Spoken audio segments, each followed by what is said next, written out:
আৰু মই আমাৰ NDAৰ সকলোৰে হৈ হাগ্ৰামা মহিলাৰী ডাঙৰীয়াক ধন্যবাদ আৰু কৃতজ্ঞতা জনাইছোঁ।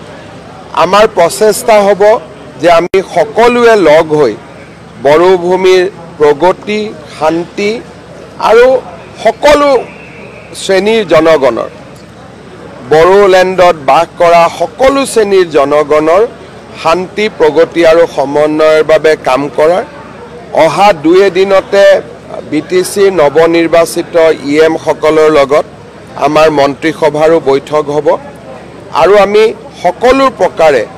BTCৰ উন্নয়নৰ বাবে আমি BPFৰ চৰকাৰখনক সহযোগিতা কৰিম। 2026 নিৰ্বাচনতো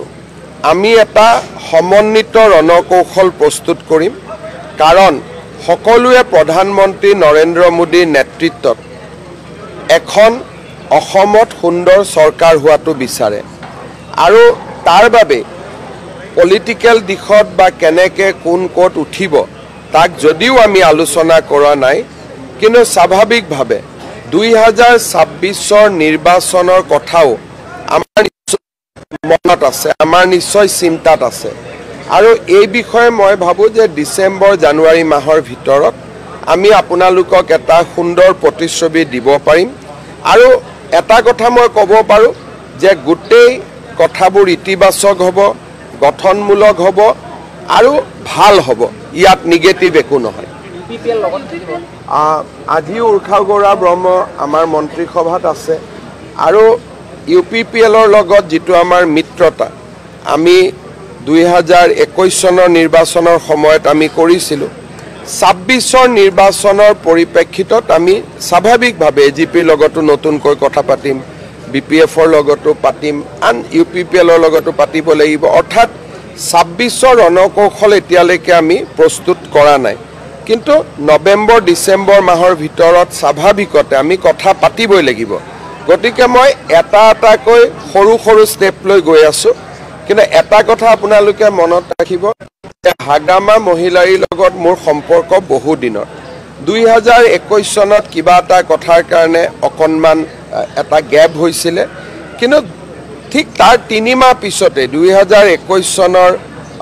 মই মুখ্যমন্ত্ৰী হ'লোঁ মে' মাহত, ছেপ্টেম্বৰ অক্টোবৰ মাহত আমি আকৌ লগ হ'লোঁ, কথা পাতিলোঁ, তেওঁলোকে আমাক সমৰ্থন কৰিলে আৰু যোৱা 4.5 বছৰ চৰকাৰ চলোৱাত BPFে ফ্ল'ৰ কোঅৰ্ডিনেশ্যনৰ জৰিয়তে আমাক সদায় সহায় কৰি আহিছিলে। ৰাজ্যসভাৰ নিৰ্বাচনসমূহতো আমাকেই ভোট দিয়ে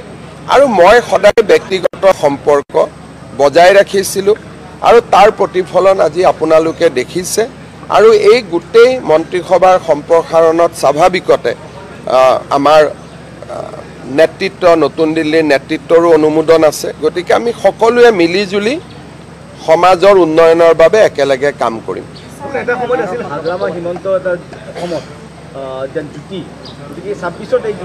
হাগ্ৰামা আৰু মোৰ সম্পৰ্ক বহুত নিবিড় সম্পৰ্ক, ব্যক্তিগত সম্পৰ্ক, কিন্তু পলিটিক্সটো বেলেগ। এতিয়া লাহে লাহে আমি